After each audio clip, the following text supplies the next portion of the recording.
있습니다. 그럼 이제 봄그래프트 미닝, 의미가 무엇인가? 사실 환자랑 상의할 때 이 부분부터 이야기를 해야 되겠죠. 그래서 사실 우리가 치과 의사로서 환자들이 치아가 상실되었을 때 임플란트가 목적은 아니잖아요. 그 사람들 밥을 잘 먹게 해드려야 되는 거고. 그래서 그러기 위해서는 우리가 브릿지라는 것도 있고 덴처라는 것도 있고 그 중에 하나가 임플란트가 있는 거고, 그 궁극적인 목적은 환자 내추럴 티스를 일단은 지킬 수 있으면 지켜드리고 기능을 회복시켜서 그 다음에 친밀성과 그리고 이렇게 만든 결과가 오랫동안 갈 수 있게 만드는 게 이게 목표죠. 근데 그 중에서 이제 임플란트가 지금 가장 요새 좋은 결과를 주고 있으니까 저희 임플란트를 열심히 공부하는 것이고, 그리고 임플란트를 그러면은 할 수 없는 곳에 하게 하려면은 이제 봄그래프트가 필요하고, 또한 애매한 경우에서도 봄그래프트를 통해 가지고 임플란트를 스테이블하게 할 수가 있다. 이런 측면에서도 GBR의 의미가 있거든요. 자, 저는 사실 임플란트 많이 하지만은 임플란트를 피할 수 있으면 임플란트를 피하려고 굉장히 많이 애를 써요. 그 중에 하나가 사랑니가 있으면 사랑니 이식 저는 많이 해요. 사랑니 이식이 성공하면 어떤 의미가 있느냐? 이런 거죠. 엔도를 해서 성공적으로 크라운을 했는 치아를 하다가 일부러 뽑고 임플란트를 바꾸달라는 사람은 없잖아요. 사랑니 이식을 성공을 했다는 의미는 그거랑 똑같아요. 사랑니 이식을 성공하면 엔도 해야 돼요. 크라운 해야 돼요. 그러면은 자연치아인데 임플란트보다 훨씬 우월하죠. 그래서 저는 사실 자연치아 이식도 많이 하려고 합니다. 임플란트 분명히 좋은데 임플란트는 최후로 가야 되는 거고, 아직은 자연치에 따라갈 수가 없으니까 우리가 전체적인 목적을 봤을 때 우리가 가야 되는 것은 한 가지 길만 보는 게 아니라 전체적으로 여러 가지를 봐야 된다고 생각을 합니다. 그리고 여기도 자가치아를 이식을 하는 케이스인데, 조금 이제 쉬운 케이스에 자가치아 이식하는 거는 쉬워요. 근데 이제 조금 도전적인 케이스에도 저는 자가치아 이식을 많이 하거든요. 왜 그러냐면은 임플란트도 어려운 경우에 GBR을 통해서 임플란트를 굳이 쓰는데 왜 사랑니 이식은 그렇게 못해? 여기 보시면 알겠지만은 3mm 정도밖에 안 남았는데 사랑니 이식을 했는데 봄그래프트 하나도 안 쓰고 여기 볼이 다 만들어졌습니다. 이분이 지금 보시다시피 지금 2년, 3년째 팔로우하고 있는데 아무 문제가 없어요. 우리 페리오덴탈 리가멘트에는 줄기세포가 있다는 사실을 아시죠? 거기서 우리가 줄기세포를 추출해가지고 안과질환도 치료하고 있다, 이런 게 신문에도 나오고 다 알고 있습니다. 그리고 우리가 힐링에 필요한 게 바로 스템셀이고 줄기세포거든요. 자, 그래서 본 오스테오제닉 포텐셜이 분명히 PDA들이 있으니까 우리가 자연치아에 대해서 또 사랑에 대해서는 좀 생각을 해봐야 되지 않을까 싶습니다. 이런 게 못할 때는 우리가 임플란트를 통해서 환자들한테 해결을 해야 되겠죠. 그래서 다시 이제 강조를 해야 되는 것이, 그게 GBR 될 때도 있고 안 될 때도 있고, 사실 이런 말씀을 많이 들어요. 사실은 이제 대학교 교수님들한테도 이제 GBR 많이 하시니까 GBR 좀 안 해, GBR 안 하고도 할 수 있는 방법 가르쳐줘. 왜? 내가 GBR 했는데 본이 다 어디 갔는지 잘 모르겠어. 이게 자신이 없는 거죠. 자신이 없으니까 이제 설득력을 갖다가 잃게 되는 거죠. 근데 이제 어떤 경우에 성공하고 어떤 경우에 실패하느냐, 이것만 분명히 안다고 하면은 이제 그 성공할 수 있는 방법을 찾아가지고 하면 되겠죠.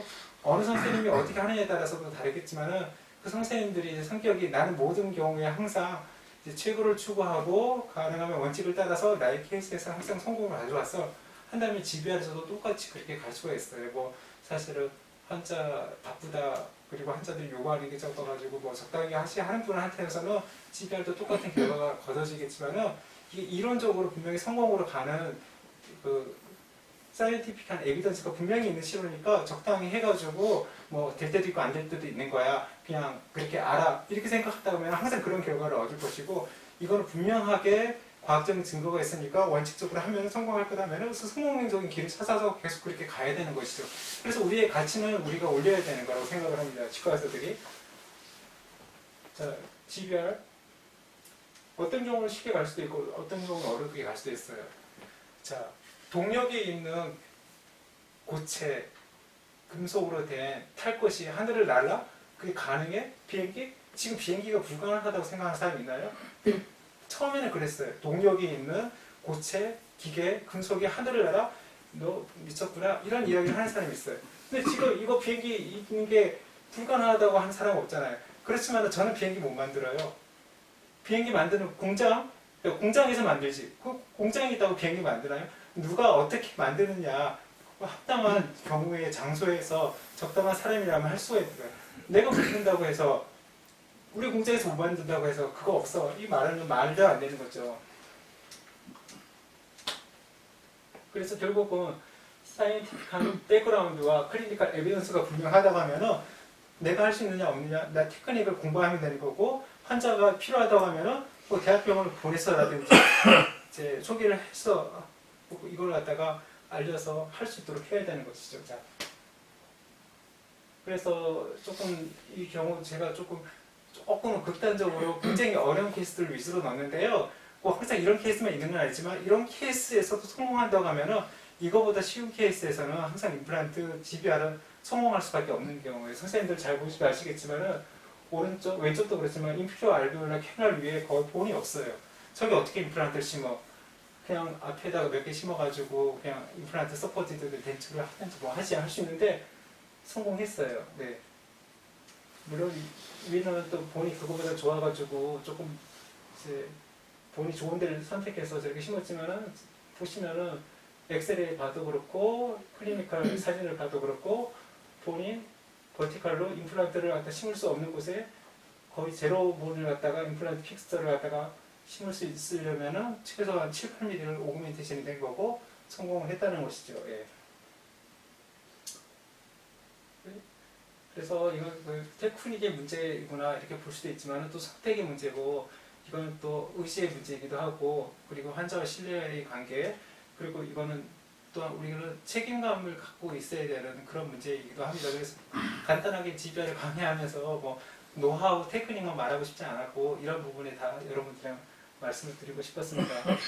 어떤 경우는 GBR 굉장히 쉽게 될 수도 있어요. 그렇지만 항상 쉽게 그냥 만들어가는 케이스는 별로 없는 것 같아요. 아주 간단한 케이스라 하더라도 임플란트는 당장 해서 할 수 있지만 페리 임플란타이티스를 피하기 위해서는 또 조금 더 심리적으로 가기 위해서는 임플란트가 할 때 GBR을 피할 수 있는 케이스는 요새 거의 없는 것 같아요. 그리고 임플란트 할 때 GBR을 어렵게 할 수도 있는 케이스도 있고 이렇게 쉽게 할 수도 있는 케이스도 있지만은 아무튼 임플란트가 필수적인 시대라고 하면은 지금 GBR도 거의 필수가 아닌가 이렇게 생각을 합니다.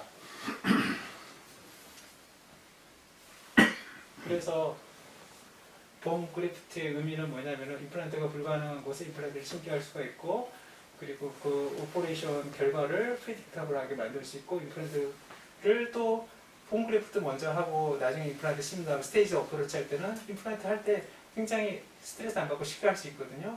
어렵게 봄 그래프트 하면서 임플란트 동시에 심어서 힘들게 갈 필요가 없다고 생각을 합니다. 그 다음에 그 결과가 조금 더 심리적으로 아름답게 갈 수가 있게 만들 수가 있습니다. 예. 임플란트 봄 그래프트의 의미는 뭐니까 오퍼레이션을 아주 쉽게 할 수가 있죠. 네. 그리고 자연스럽게 보일 수 있어요. 예전에는 이제 전치부에만 조금 더 심미적으로 하려고 애를 썼지만 왜 어금니는 왜 심미적으로 하면 안 됩니까? 심미적으로 할 수 있으면 심미적으로 해야 되겠죠. 지금 한 8년 이상 썼는데 우리 직원이 새로 왔는데 원장님이 임플란트 했는 거는 어금니라도 자연치인지 임플란트인지 구별이 안 됩니다. 이렇게 말씀을 하시는데 꼭 그런 건 아니죠. 연세 드신 분들한테는 이제 조금 더 빨리 해드려야 되는 부분이 있으니까 물론 그렇지만 이제 롱텀하게 스텝을하게 갈 수가 있죠. 이런 경우에서도 이제 뭔가 GBR이 베이스가 되었기 때문에 사실은 롱텀하게 스텝을 하게 하는 면이 분명히 있습니다. 뼈가 정말 좋아가지고 굿뼈로 충분히 심어가지고 결과를 만들어내는 케이스는 많지 않잖아요. 또 그렇게 해야만 이제 롱텀하게 스텝을 하게 간다는 걸 알고 있다고 하면은 그렇게 안 될 것 같으면 뼈를 그렇게 만들어서 그렇게 갈 수 있도록 해야 되죠. 그 임플란트를 뭘까 이제 스텝을 하게 가느냐. 사실 임플란트는 자연치아랑 달리 코넥티브 티슈 어태치먼트가 없습니다. 그렇기 때문에 페리 임플란타이티스에 취약할 수밖에 없는데 임플란트가 이렇게 서바이벌만 하는 게 목표라 하면은 사실은 뭐 조금 목표를 낮게 잡는 거지만은 서바이벌이 아니라 석세스를 기준으로 하게 하려고 한다고 하면은 그 자연치아랑 달리 이제 임플란트의 취약적인 부분, 코넥티브 티슈 어태치먼트가 없고 면역적으로 약할 수밖에 없으니까 그럼 어떻게 극복해야 되느냐 여기 관심을 가져야 됩니다. 여기서 우리가 이 부분이 이제 코넥티브 티슈 어태치먼트죠. 그래서 환자들 중에서도 아주 똑똑한 환자는 원장님 그 임플란트가 뼈에는 붙어 있는데 그 살에는 어떻게 되어 있습니까? 연결이 되어 있지 않고 그냥 꽂혀 있는 거라고 하면 환자들 중에서 어떤 분은 굉장히 이제 조금